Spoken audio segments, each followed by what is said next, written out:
오늘장 마감의 정석입니다. 정석투자 전문가 만나보시죠. 안녕하세요. 예, 안녕하세요. 반갑습니다. 네, 조나루입니다. 오늘 월요일장 상승하면서 끝났습니다. 전문가님. 마감의 한마디 얼른 들어보고 싶은데요. 어떻게 정리하시겠어요? 삼성전자 관련주의 매수 유동성이 전체 시장을 키워가는지를 주시하자. 그러려면 연속성이 가장 필요, 느낌표입니다.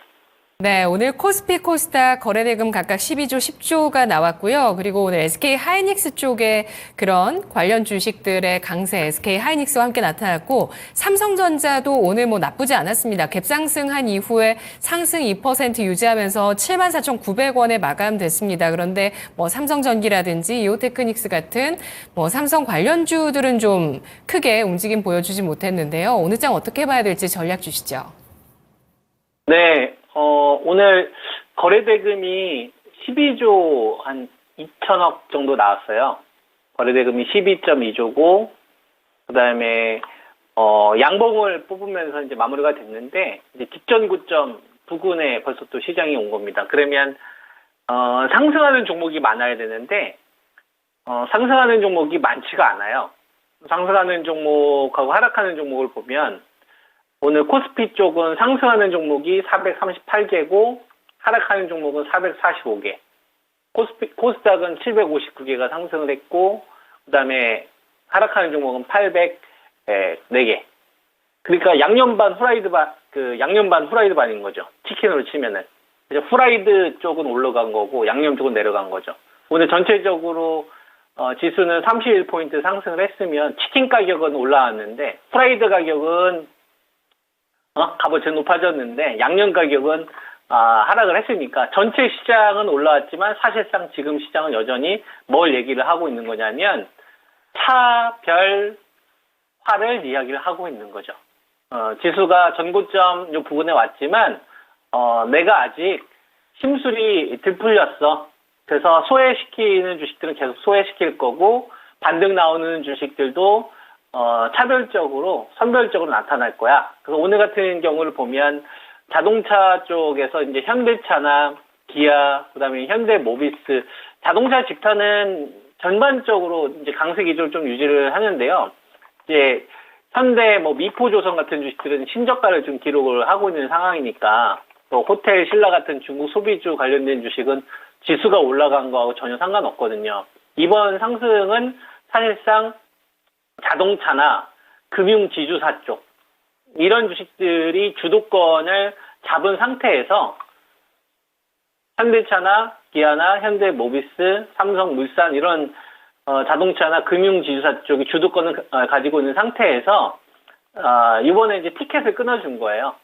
전고점 돌파할 때 1차적으로 이제 통과할 수 있는 녀석들 그래서 제일 먼저 티켓을 하이닉스 밴드 쪽으로 한 거죠. SK 하이닉스나 그 다음에 이제 한미 반도체, 세 종목을 제가 여러분한테 이야기해 드렸었잖아요. 한미 반도체나 SPS, 하이닉스 쪽 관련돼서 사실상 TSMC 쪽 관련된 이 협력 비즈니스를 가지고 있는 이런 업체들. TSMC 같은 경우가 이제 2019년도만 하더라도, 2017년도에서 19년도만 하더라도 글로벌 이 파운드리 시장 규모가 한 90조 원 중반 정도 됐었거든요. 거기서 점유율이 한 45%? 이 정도 내외밖에 되지 않았었어요. 그런데 2020년도부터 본격적으로 성장을 했었거든요. 2020년도, 2021년도, 2022년도. 그래서 96조짜리 시장 규모가 150조까지 180조까지 갔었고, 거기서 점유율을 절반을, TSMC가 잡아먹으면서부터 이제 삼성전자보다는 TSMC 시가총액이 지금 2배가 훌쩍 넘어가는 상태에서 AI 키워드를 가지고 있는 HBSP나 한미 반도체까지 첫 번째 티켓을 나눠준 겁니다. 근데 저는 이제 방송 통해서 여러분한테 계속 말씀 좀 드렸지만 지금 종합주가 지수가 2,500에 위치면 제가 삼성전자 관련된 주식으로 이야기를 안 했을 거예요. 그냥 삼성전자하고 하이닉스 이렇게 중심주 정도만 이야기를 했을 건데 지금 지수가 전고점 부분이잖아요. 그러면 매수 유동성 자체가 지수 위치가 높아졌기 때문에 규모가 커져야 된다는 얘기입니다. 여러분. 우리가 아파트가 10억짜리 아파트에서 15억짜리 아파트가 되면 관리비가 비싸야 되는 게 당연한 거 아니에요? 그죠? 2,500이 10억짜리 아파트였던 거고, 그 다음에 2,674는 15억짜리 아파트가 올라간 거예요. 왜냐면 주가가 올라갔다는 얘기는 시가총액이 높아졌다는 얘기잖아요. 시가총액이 높아졌다. 그러면은 자연스럽게 뭐가 많이 필요한 거냐면 관리비나 거기 들어가는 유지비가 높은 게 이치에 맞다는 얘기를 하는 거예요. 아반떼를 몰랐을 때의 관리비보다 제네시스를 몰랐을 때 관리비가 유지되는 게 더 많은 게 세상의 이치다. 그러려면 더 많은 돈들이 들어와서 시행파를 키워줘야 되는데 이거는 SK 하이닉스만 가지고서 안 된다 해서 제가 한 2주 이상 됐지 않습니까? 삼성전자 관련된 주식들을 움직여야 되는데 오늘 보면 이후 테크닉스 같은 주식들은 오늘 좀 쉬는 흐름이 나왔는데요. 근데 그 전에 급등이 나왔잖아요. 그죠? 다른 주식 안 갈 때 2월 28일 날 12% 급등이 나왔잖아요. 그러니까 삼성전자 관련된 주식 쪽으로 매수세가 안 붙는다라고 얘기하면 안 되고요. 먼저 붙는 애들, 늦게 붙는 애들 이렇게 순서가 좀 나눠지는 거죠.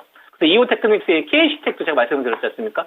KC텍은 오늘도 급등이 나왔어요. 그러니까 삼성전자 관련된 주식 쪽 보면은 이후 테크닉스나 KC텍 이쪽은 이제 붙기 시작을 하는 거고, 그 다음에 지난주에 갑자기 급등이 나왔던 원익 아이패스 이쪽도 삼성전자 밴드거든요. 매출 비중 90%가 넘으니까 삼성전자 쪽을 보면 되죠. 제일 소외받던 주식이에요. 이게 지난주 목요일 날 급등이 나왔단 말이에요. 그러면 이거는 제일 꼴찌였던 주식들까지도 땡긴다는 얘기고, 그 다음에 한솔케미칼, 삼성전자 관련된 대표적인 주식인데 이런 쪽도 매수가 붙고 있잖아요. 그러면 이거는 우리가 어떻게 생각하냐면 삼성전기 쪽은 붙지 않았지만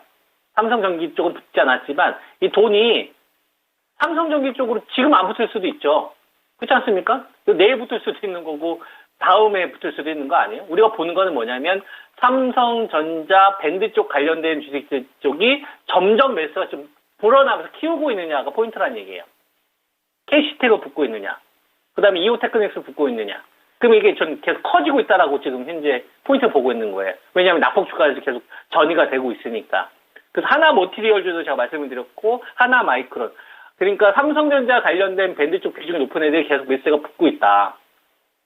그죠? 그러면 이거는 하이닉스 쪽으로만 자금이 쏠렸던 자금, 자동차나 금융지사 저 PBR로 붙었던 자금들, 이 자금들이 삼성전자 관련된 주식들 쪽으로 매수가 점진적으로 붙고 있는 거다라고 이제 보는 거죠. 근데 우리가 와 진짜 크게 붙었구나라고 얘기하는 건 뭐냐면 와 그게 이미 급등해 있어요. 그러면 그때 제가 이야기하는 거는 머니는 여러분 절대로 친절하게 신저가를 기록하거나 소외받았을 때 여러분한테 사세요. 이쪽 주식에 수익이 날 거다라는 걸 안 줘요.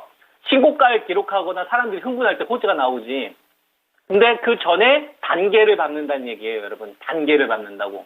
스펀지처럼 돈을 이렇게 빨아들이기 시작한다고. 슬슬. 그러니까 하이닉스 쪽 관련된 밴드들 자금들이 쏠렸으니까 이게 삼성전자 밴드 관련된 쪽으로 좀 이렇게 스며들지를 보는 거예요. 지금 스며들고 있잖아요. 그 얘기를 제가 계속하고 있지 않습니까? 그래서 지난주에 이어서 보면은 이번 주도 제목이 거의 같은 거잖아요. 삼성전자 관련된 주식들 쪽으로. 그잖아요. 그러니까 삼성전자 관련된 쪽으로는 자금 붙기 시작하면은 이건 게임이 더 커진다고 보면 되고, 삼성전자로 제가 제시했던 가격이 75,000원이었어요. 오늘 고점이 딱 75,000원이에요. 여러분 이거 뭡니까? 노크한 거예요, 노크. 똑똑, 나 급등해도 되겠죠? 이런 식으로. 종합주가 지수가 2,700 가는데 SK 하이닉스에 의해서 삼성전자가 나 2,700 가는데 나도 데리고 가도 돼요? 이렇게 물어본 거예요. 그러면은 우리가 저항이라는 가격이 2주에서 3주 정도 있는데 이걸 한 번에 넘어설 수 없잖아요. 그러니까 이렇게 노크를 하는 거죠. 저항들을 하나둘씩 넘어서려고 하는. 파운드리 쪽에 대해서 이제 메타 쪽 이 저커버그의 발언이 있으니까 이게 이제 반응하는 거고, 그 다음에 이거하고 같이 좀 잘 봐야 될 게 배터리도 오늘 잘 보시면 다른 배터리주들은 올라간 게 별로 없어요. 여러분, 에코프로 62에서 65만 원 요 구간에서 매물대 보이면서 포스코 퓨챔, 그 전에 에코프로 BM에서 포스코 퓨챔, 포스코 홀딩스만 올라왔고 나머지 쪽으로 커지지 않았다고요. 그럼 이건 뭘 얘기하는 겁니까? 배터리는 지금 쪼개서 자금들이 들어오는 거예요. 근데 양극재 관련된 기업으로 제가 여러분한테 말씀을 드렸던 게 에코프로 BM 다음 포스코 퓨챔 아니었습니까? 그리고 포스코 홀딩스는 47만 원 기준 꼬리를 제시했던 거고. 근데 이게 배터리 전체적으로 들어온 게 아니라 일부분으로 들어온 걸로 봤었을 때 이거는 BPS, 요 자금을 좀 들어오는 거기 때문에 배터리는 좀 매매 관점으로 이번에 가져가셔야 될 것 같고, 그리고 셀티론 그룹의 연수성이 되게 중요했는데 셀티론 그룹의 연수성이 지금 안 나와요. 그렇다고 이게 뭐 죽거나 그러진 않아요. HLB나 알테오젠이나 삼성바이오로직스 이들 자금을 보면 바이오 같은 경우도 이번 구간이 이렇게 뭉친다기보다는 좀 흩어지거나 각계전투 형식으로 좀 보입니다. 연속성은 지금 이쪽에서는 지금 나오고 있지 않아요. 종합해보면 종합주가지수 2650을 전후로 해서 자동차는 이미 주도주가 된 거고 이미 보유자의 영역이 된 상태에서 시장 파이를 키우는 데 있어서 SK하이닉스 쪽으로 쏠렸던 돈들이 스펀지처럼 삼성전자 관련된 주식 쪽으로 붙기 시작을 하는 흐름들이 지금 만들어지고 있으니 포트에 반도체 관련된 주식이 있어야 되는 거고 이게 만약에 연속이 나면 꽉 잡고 가는 거고요. 삼성전자하고 하이닉스가 이격이 더 안 좋아지면 어떻게 돼요? 그냥 매매하고 나와야 되는 거예요. 그리고 나서 그 다음에 이제 배터리나 그다음에 이제 바이오 쪽으로 이제 퍼지는지를 보면서 그 다음 차후 대응을 좀 해야 될 것 같다. 그래서 지금 삼성전자 관련된 주식이 전체 시장 규모를 오늘 한 12조까지 만들었는데 이게 줄면 안 돼요. 13조, 14조까지 키우는지 보시고 반드시 연속적으로 시세가 나와야 됩니다. 이 포인트를 보시면서 추세할 건지 매매할 건지에 대한 부분이 나오는 거니까 잘 복귀하셔서 잘 대응하셔서 좋은 결과 만드시기 바랍니다. 네. 네, 2650선에서 자동차 주도주 그리고 삼성전자, SK하이닉스 이격을 줄여야 지수 더 간다는 관점이었습니다. 고맙습니다. 예, 감사합니다. 네, 지금까지 투자 판단에 도움드릴 수 있는 내용들 알아봤습니다. 다만 주가의 상승과 하락을 보장하지 않는다는 점 유의하시면서 투자하시면 좋겠습니다. 현지 시간 내일 5일 대선 미국 슈퍼 화요일 맞이하게 되고 내일 중국 PMI 지표 발표됩니다. 내일도 마감은 증권통입니다. 고맙습니다.